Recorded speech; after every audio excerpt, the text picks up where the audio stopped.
So I grew up in a single parent household, no father in the home. So things were a little rough. I took on a lot of responsibility because I felt that with my mom, that she needed the extra support that she didn't have. I found myself in struggle and hardship, and I got introduced to the strip club. I immediately sensed a feeling of independence, a sense of community, and a sense of purpose, because I had something that I was working towards. I felt seen by the men who were coming into the club. I felt seen by the management of the club. I felt seen. For the first time, I felt seen. When I would show up at work, I felt like I was home. I felt like I had a place there, and I felt like a star.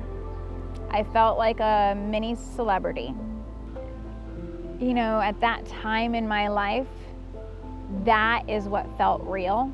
That is what felt authentic, because that was the closest thing to community and family and freedom that I'd ever felt. I needed to have someone tell me that I was enough just as I was. Someone to tell me that there was hope.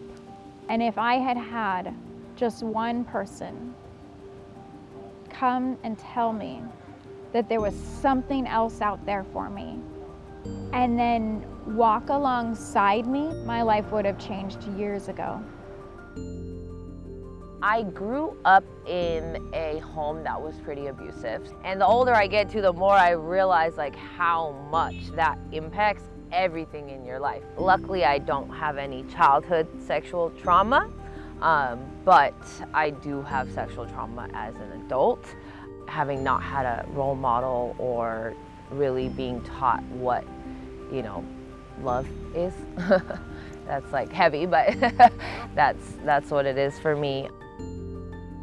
I struggle with a lot of my life. I have felt like a lot of people will view me based on the physical and the outside, and I've had a lot of experiences with men that make me feel like they're only seeing me on that surface or sexual level and not anything deeper. My journey with God has definitely been up and down, very up and down, but there's always been something that brings me back to God. Or looking back, I've always been able to identify and be like, oh, he was really just trying to show me this, or I was really being stubborn about this. God has a plan, and I can't. Like, he gives me free will to mess it up. One thing I'm working on right now is preparing for a bodybuilding show, and being so skinny and small and obsessed with that got me into working out, and then I started appreciating my body and loving my body and wanting to like sculpt my body, and so that's something that I'm very passionate about as well. And even as a bartender at a strip club, I feel like I can bring light and love to other people. Yeah, I never thought I would ever work in a club like that. I was living in Tacoma and I had no family. And I was going through a rough time with my boyfriend at the time. I was really in, like, I guess, survival mode of trying to figure out what I could do to get away from them. And I started working there. He just kind of used him and his situation to kind of like as an excuse to push me and kick me out. So I kind of slowed down at the nail salon and worked at the club more, almost full time. I slowly started to get into drugs, like just experimenting at first, but then it started becoming like a routine. Basically, it felt like I had to drink because it helped to be more social. So I would work like 5 hours a night up until I physically couldn't anymore. Like, I couldn't anymore. I thought it was just catching up to me. I lost so much weight. I should have quit like while I could have and just like went back to the nail salon, but I was caught up in that lifestyle and the addiction to where I kind of used the club and alcohol to kind of also bury my emotions and just like treat it as a party. I was using like the last dollars I had just to Uber to work.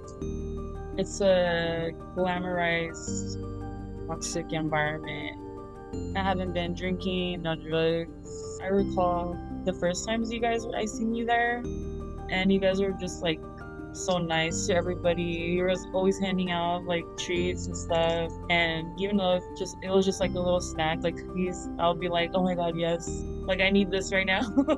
You guys weren't there to judge or anything. You're just there to uplift spirits. Like you've uplifted me, and you put in my head that even in a place like that, like God is still with us. He doesn't love that place for us, but he's not gonna like forsaken us. My favorite thing about Light of Love is that you genuinely come into this environment, right? Which is not a comfortable environment for people to come in necessarily. It can be very awkward or uncomfortable of an environment for people, but you genuinely come in, and I feel like you look at everybody as actual human beings that you want to spread like light and love to. We bring homemade cookies.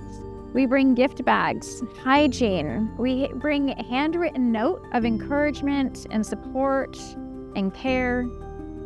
And most importantly, we bring hope.